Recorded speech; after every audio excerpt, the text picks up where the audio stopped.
भारतीय वायु सेना बहुत सारे बच्चों का सपना होता है इंडियन एयरफोर्स ज्वाइन करने का। तो आज के वीडियो में हम लेकर आए हैं इंडियन एयरफोर्स में जो रिक्रूटमेंट है 2021 के लिए, उसका नोटिफिकेशन पूरा आज कवर करेंगे। अगर आप इंटरेस्टेड हैं तो इस वीडियो को एंड तक ज़रूर देखिएगा। इस वीडियो को लाइक ज़रूर कीजिएगा और अपने दोस्तों के साथ शेयर कीजिएगा ताकि उनका जो सपना है इंडियन एयरफोर्स में जाने का वो पूरा हो सके। तो चलिए शुरू करते हैं आज का वीडियो। जो हम नोटिफिकेशन कवर करने वाले हैं जिसमें है भारतीय वायु सेना में फ्लाइंग स्क्वाड में जो रिक्रूटमेंट निकला है, और साथ में नॉन टेक्निकल और टेक्निकल एरिया में जो रिक्रूटमेंट निकला है उसको पूरा देखेंगे। Date of submission of online application 1 दिसंबर 2020 से स्टार्ट हो चुका है आपका ऑनलाइन एप्लीकेशन फॉर्म, और लास्ट डेट इसका 30 दिसंबर 2020 है। तो जल्दी से अगर आप इंटरेस्टेड हैं तो जल्दी से यहाँ पर ऑनलाइन हम आपको लिंक प्रोवाइड करेंगे, तो आप अप्लाई कर दीजिएगा अगर आप फुलफ़िल करते हैं अपना एलिजिबिलिटी क्राइटेरिया जो कि हम नोटिफिकेशन में कवर करने वाले हैं। तो जैसा कि आपको दिख ही रहा है, हमने नोटिफिकेशन डाउनलोड कर लिया है। नोटिफिकेशन की लिंक आपको डिस्क्रिप्शन में मिल जाएगी, ठीक है। तो सबसे पहले देख लेते हैं कि कौन सी पोस्ट निकली हैं। एफकेट एंट्री फ्लाइंग ब्रांच में निकली है और ग्राउंड ड्यूटी टेक्निकल और नॉन टेक्निकल में भी निकली है, ठीक है। तो यहाँ पे आपको दिख रहा है फ्लाइंग में एसएससी, ये जो पीसी और एसएससी है एक्चुअली ये नीचे आपको पता चल जाएगा। टाइप्स ऑफ कमीशन होते हैं, permanent commission for man, short service commission for man and women, ठीक है। तो 14 ईयर्स के लिए शॉर्ट सर्विस कमीशन में आपको सर्विस मिलती है, और परमानेंट कमीशन में आप जो ब्रांच में अप्लाई कर रहे हैं उसका सुपर एनोशन जो एज है रिस्पेक्टिव ब्रांच की, तब तक के लिए आपको सर्विस मिलती है, ठीक है। तो यहाँ पे अगर बात करें तो यहाँ पर कितनी पोस्ट निकली हैं हम देख लेते हैं।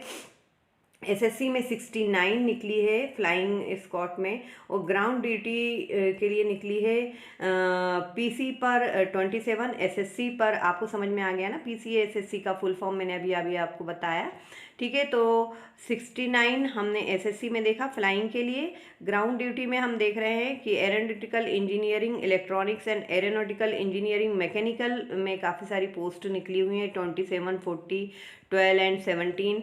और इसी तरीके से एडमिनिस्ट्रेशन और लॉजिस्टिक अकाउंट्स में ग्राउंड ड्यूटी पर जो टेक्निकल नॉन टेक्निकल जॉब है वो है 12, 19, 6, 10, 9, 12 sorry 9, 14।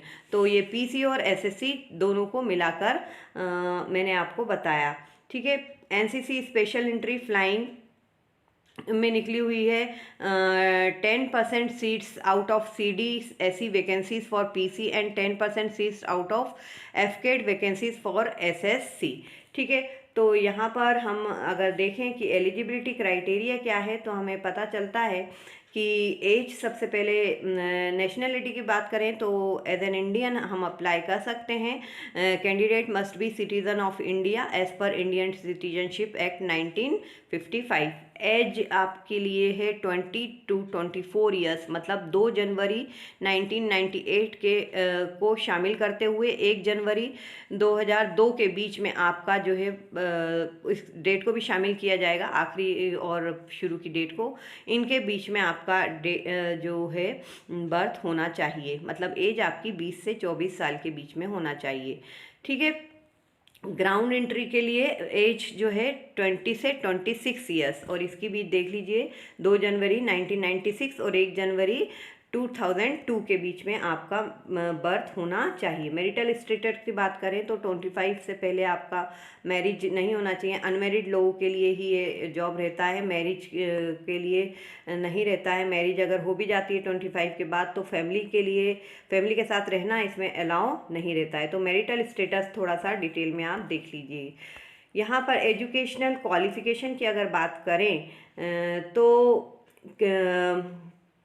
Candidate should have mandatory passed with a minimum of 50% marks each in maths and physics. तो मैथ्स और फिजिक्स, आपका मैथ्स अगर मैथ साइंस रहा है 12th में फिजिक्स के साथ तो आप इसमें अप्लाई कर सकते हैं। साथ में आपके पास ग्रेजुएशन होना चाहिए, एंड लिखा है ना, and graduation with minimum 3 years degree course in any discipline किसी भी डिसिप्लिन में। 12th में मैथ साइंस होना चाहिए, बाकी आप ग्रेजुएशन किसी भी डिसिप्लिन में आपने किया हो 60% मार्क्स के साथ तो आप इसमें अप्लाई कर सकते हैं, या फिर 12th के बाद आपने BE/BTech किया हो तो भी आप इसमें अप्लाई कर सकते हैं।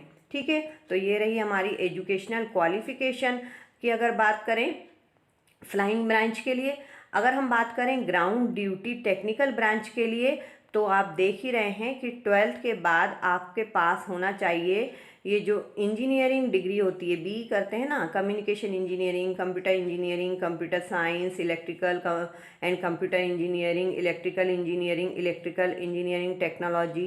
तो कोई भी एक ब्रांच का आपका BE हो तो आप जो है इस एरोनॉटिकल इंजीनियरिंग इलेक्ट्रॉनिक्स में अप्लाई कर सकते हैं। ठीक है, एक FCAT जो है वो कॉमन एडमिशन टेस्ट लेगा आपका, और उसके बाद आपका एक थोड़ा इंटरव्यू भी होगा, और उसके बाद फिटनेस चेक होगा, मेरिट लिस्ट बनेगी, उसके बेसिस पे आपका फिर रिक्रूटमेंट होगा। तो एरोनॉटिकल इंजीनियरिंग मैकेनिकल के लिए भी अगर आप देखें तो aerospace engineering, aeronautical engineering, aircraft maintenance, mechanical engineering, काफ़ी सारी ब्रांचेस इसमें कवर की गई हैं। तो जिस ब्रांच में आप रखते हैं इंजीनियरिंग, अगर आप फुलफ़िल कर रहे हैं तो एरोनॉटिकल इंजीनियरिंग मैकेनिकल में अप्लाई कर सकते हैं। Ground duty non technical branches की अगर हम बात करें तो यहाँ पर हम देखते हैं कि हमें 12th 10+2 and graduate degree minimum 3 year course in any discipline from a recognised university with a minimum of 60% marks. Administration and logistic के लिए आपको 12th के बाद ग्रेजुएशन डिग्री मतलब ग्रेजुएट होना चाहिए।